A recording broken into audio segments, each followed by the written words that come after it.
আসসালামু আলাইকুম। আজকের টপিক টেন্স বা ক্রিয়ার কাল। এটি ইংরেজি ব্যাকরণে খুবই গুরুত্বপূর্ণ একটি অংশ এবং আমাদের শিক্ষার্থীরা বিশেষ করে ক্লাস 5 থেকে শুরু করে 6, 7, 8 এর বাচ্চাদের জন্য মানে 12টি টেন্সের গঠন আলাদাভাবে মুখস্থ করা তাদের জন্য খুবই কষ্টসাধ্য ব্যাপার এবং তাদের উপর একটি মানসিক চাপ, একটি মেন্টাল প্রেশার তৈরি হয় এবং এটি মনে রাখতে গিয়ে তাদের হচ্ছে প্রচন্ড রকমের মানসিক একটি চাপের মধ্য দিয়ে যেতে হয়। এবং আমাদের যে ব্যাকরণ প্রথাগত যে ব্যাকরণের সিস্টেম সেটা যেভাবে শেখানো হয় তাতে বাচ্চাদের যে মুখস্থই করা হয় কিন্তু আসলে সেই পরিমাণ যেভাবে পড়ে সেভাবে মনে রাখা তাদের জন্য কষ্ট কর হয়ে যায়। তো আমি চেষ্টা করব হচ্ছে একটি মাত্র বাক্যের মাধ্যমে কিভাবে টেন্স মনে রাখা যায় তার একটি সহজ প্রক্রিয়া আলোচনা করব আজকের এই ভিডিওতে। তো আমরা টেন্স সবাই মোটামুটি জানি যে টেন্স হচ্ছে ক্রিয়ার কাল, ক্রিয়া যে সময় সংঘটিত হয় সেই সময়টাকেই টেন্স বলা হয়। তাহলে আমরা দেখি আসলে টেন্সের যে প্রকারভেদ নিয়েই মূলত আমি আজকে কথা বলবো, টেন্সের প্রকারভেদ নিয়ে এবং প্রকারভেদগুলো কিভাবে একটি মাত্র বাক্যের মাধ্যমে এটি কমপ্লিট করা যায় সেটি হচ্ছে আমার আলোচনার বিষয়।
তো আমরা দেখতে পেলাম যে এখানে টেন্সকে প্রধানত যে তিনটি ভাগে ভাগ আমরা করে থাকি।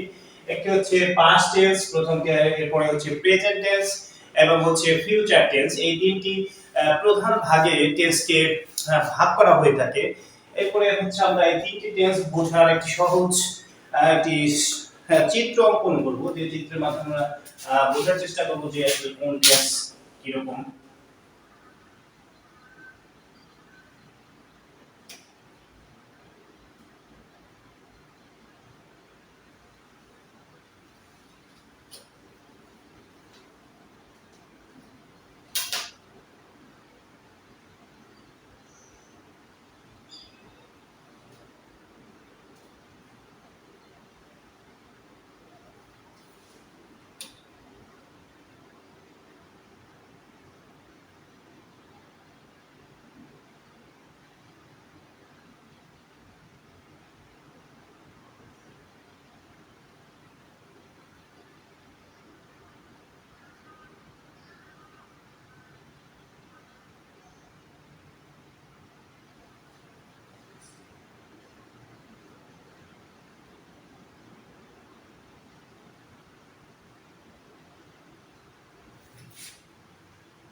তো আমরা দেখতে পাচ্ছি গাছের হচ্ছে তিনটি অংশ। এই তিনটি অংশে প্রথম হচ্ছে মূল বা শেকড়। মূল বা শেকড় এখানে এটা কিন্তু হচ্ছে যখন আমরা গাছ রোপণ করি প্রথমে কিন্তু হচ্ছে মূল বা শেকড় কিন্তু হয়ে যায়। গাছের প্রথমে কিন্তু আসে মূল বা শেকড়। তো মূল বা শেকড় যেহেতু এটা আগেই ঘটে যায় এই জন্য এটাকে আমরা বলছি পাস্ট টেন্স। এবং এরপরে হচ্ছে গাছটি যখন রোপণ করতে যায় তখন হয়তো যে কাণ্ড ছাড়া তো আসলে গাছ রোপণ করা সম্ভব হয় না। তো এতে কাণ্ড থাকে যে একটি কাণ্ডটা হচ্ছে বর্তমান।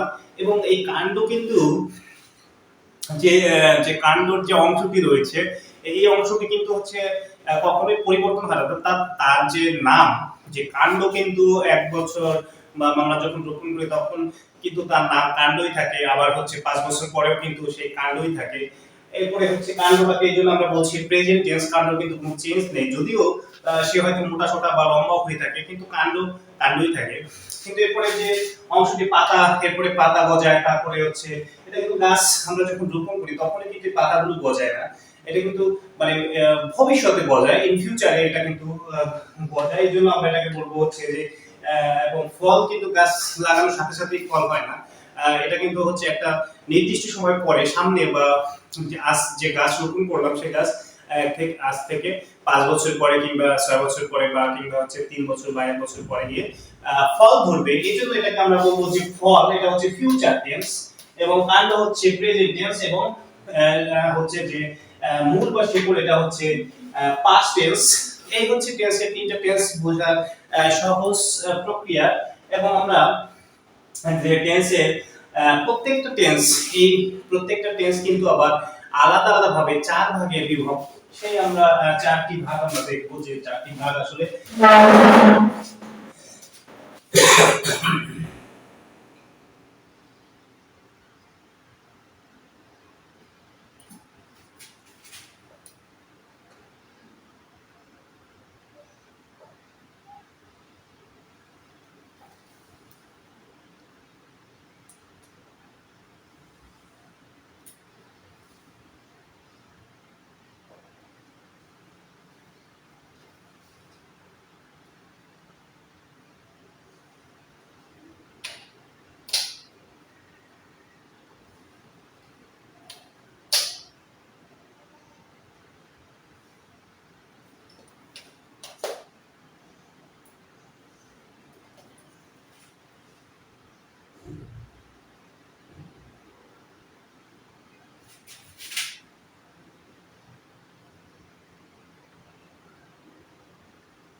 তাহলে আমরা দেখলাম যে হচ্ছে এখানে দেখতে পাচ্ছি যে প্রেজেন্ট টেন্স হচ্ছে 4 ভাগে বিভক্ত। Present indefinite, present continuous, present perfect, present perfect continuous. এই যে 4টি, তাহলে 4টি যে ভাগ, এই 4টি ভাগ হচ্ছে আলাদাভাবে কিন্তু আমরা দেখালাম। এখন প্রেজেন্ট টেন্সের পরিবর্তে যদি আমরা এখানে পাস্ট টেন্স লিখি তাহলে কি হবে?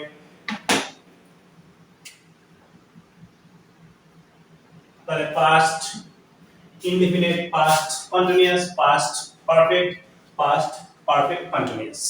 এবারে যদি আমরা এখানে ফিউচার লিখি তাহলে চেঞ্জ হয়ে কি হবে? ফিউচার লিখলে হচ্ছে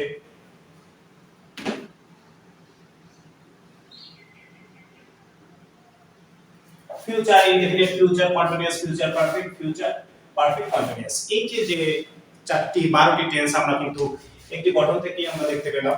এখন আমরা আসি যে মূল যে একটি বাক্যের মাধ্যমে আমরা বলেছিলাম যে একটি বাক্যের মাধ্যমে হচ্ছে আমরা একটি বাক্যের মাধ্যমে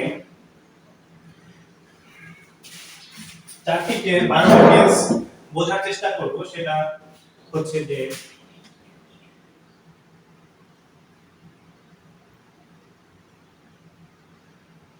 ইনডেফিনিট।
এটা এখন কপি করি আমরা, যে এই যে আই ডু দা ওয়ার্ক, এটা আমরা তিন চারটা জায়গায় কপি করব।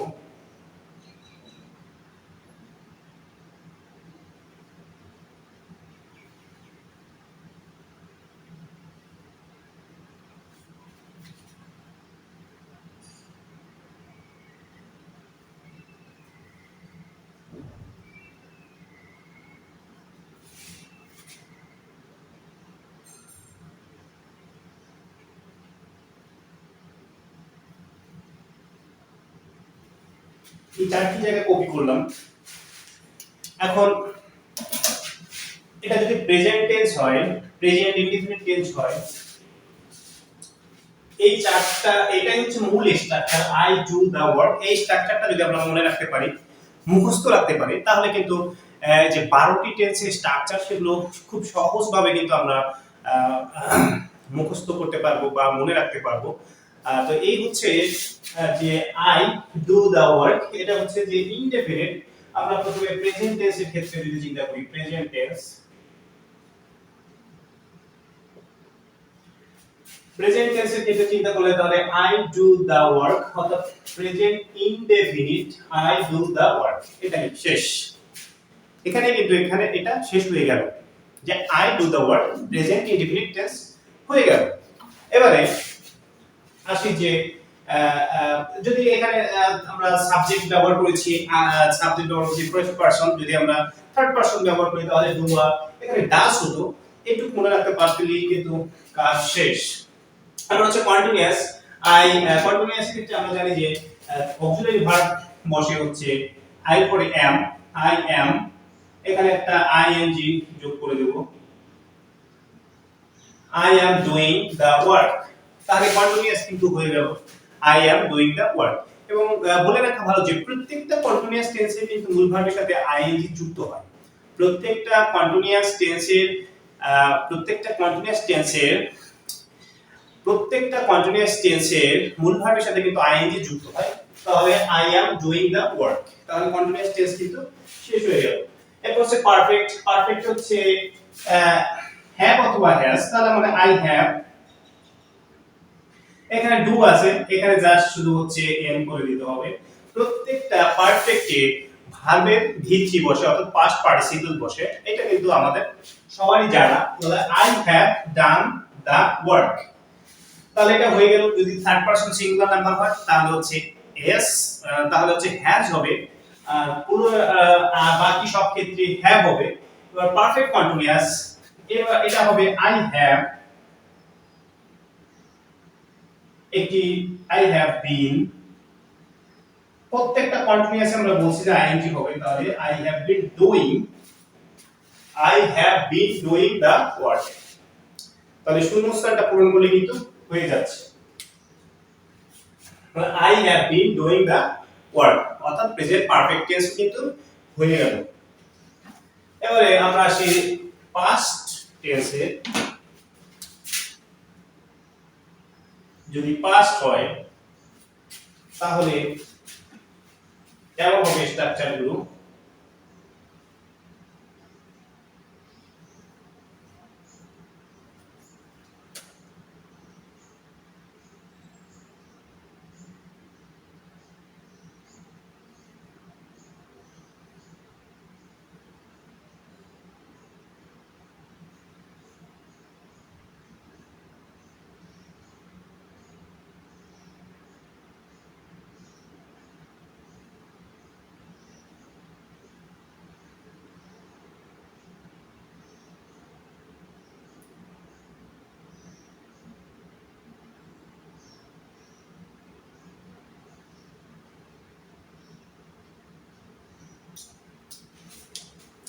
এটা হচ্ছে পাস্ট ইনডিফিনিটের জন্য। পাস্ট ইনডিফিনিটের জন্য ডু এর জায়গায় আমরা জানি পাস্ট, ডু এর পাস্ট টেন্স হচ্ছে ডিড, এটা সবারই জানা। এবং এটা কিন্তু একদম ইজি হয়ে গেল। তারপরে হচ্ছে পাস্ট কন্টিনিউয়াস, আমরা জানি যে প্রত্যেকটা কন্টিনিউয়াসে যে আইএনজি যুক্ত হবে।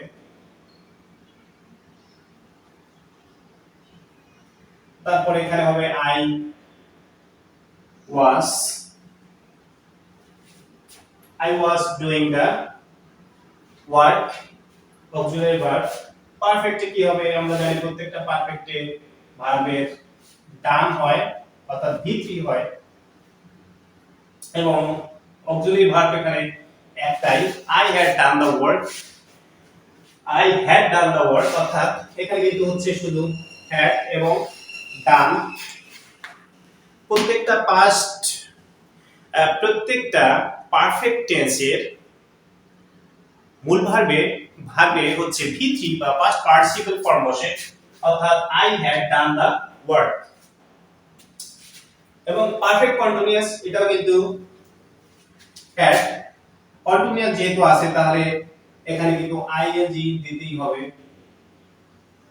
ডুইং, এই হ্যাডটা এখানে দেব, এবং বিন, আগের টেন্সে আমরা দেখেছি যে বিন থাকবে। প্রত্যেকটা পারফেক্ট কন্টিনিউয়াসে কিন্তু অক্সিলারি ভার্ব বিন থাকবে। প্রত্যেকটা পারফেক্ট কন্টিনিউয়াস টেন্সে কিন্তু অক্সিলারি ভার্ব বিন থাকবে। তাহলে I had been doing the work. এবারে হচ্ছে আমরা আসি ফিউচার।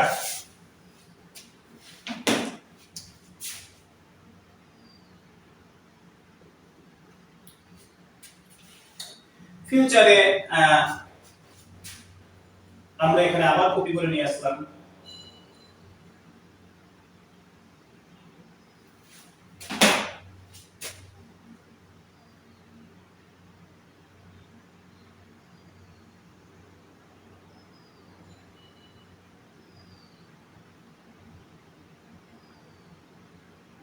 প্রত্যেকটাতে আমরা ডু। ফিউচার ইন্টিগ্রেট টেন্সে আমরা এখানে লিখব shall, I shall do the work, শেষ, I shall do the work। এখানে লিখব কন্টিনিউয়াসে shall be, এখানে হবে আইএনজি। গঠন হবে খুবই সিম্পল, প্রত্যেকটা টেন্সে আমরা দেখছি যে কন্টিনিউয়াসের সাথে আইএনজি যোগ হয়। I shall be doing the work। পারফেক্টে shall, আমরা জানি প্রত্যেকটা পারফেক্টে have অথবা had বসে, I shall have। এখানে আমরা জানি V3 হবে, done the work। Perfect continuous shall have been,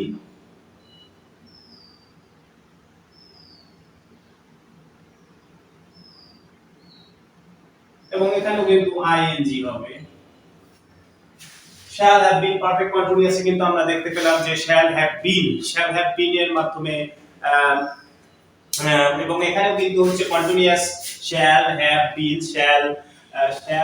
বিন এবং যে মূল যে ভার্বটি রয়েছে সেখানে কিন্তু আইএনজি যুক্ত হয়েছে। এখানে কিন্তু পারফেক্টে কিন্তু হচ্ছে যে পারফেক্টে কিন্তু আমরা প্রত্যেকটা ডান বসিয়েছি এবং কন্টিনিউয়াসে প্রত্যেকটা আইএনজি বসিয়েছি। এই হচ্ছে মোটামুটি 12টি টেন্সের ইতিবৃত্ত।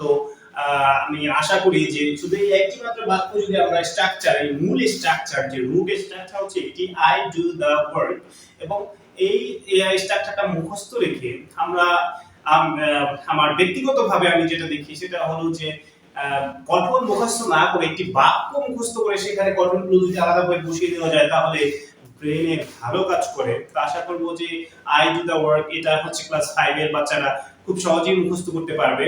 এবং যদি একটু প্র্যাকটিস করে যে হচ্ছে যে এখানে যে এই অক্সিলারি ভার্বগুলো সেটআপের বিষয়গুলো যদি একটু প্র্যাকটিস করে তাহলে কিন্তু এটা খুব সহজভাবে টেন্স মনে রাখা ইজি হবে, আয়ত্ত করতে পারবে। এই আশা ব্যক্ত রেখে আজকে এখানে শেষ করছি। আসসালামু আলাইকুম।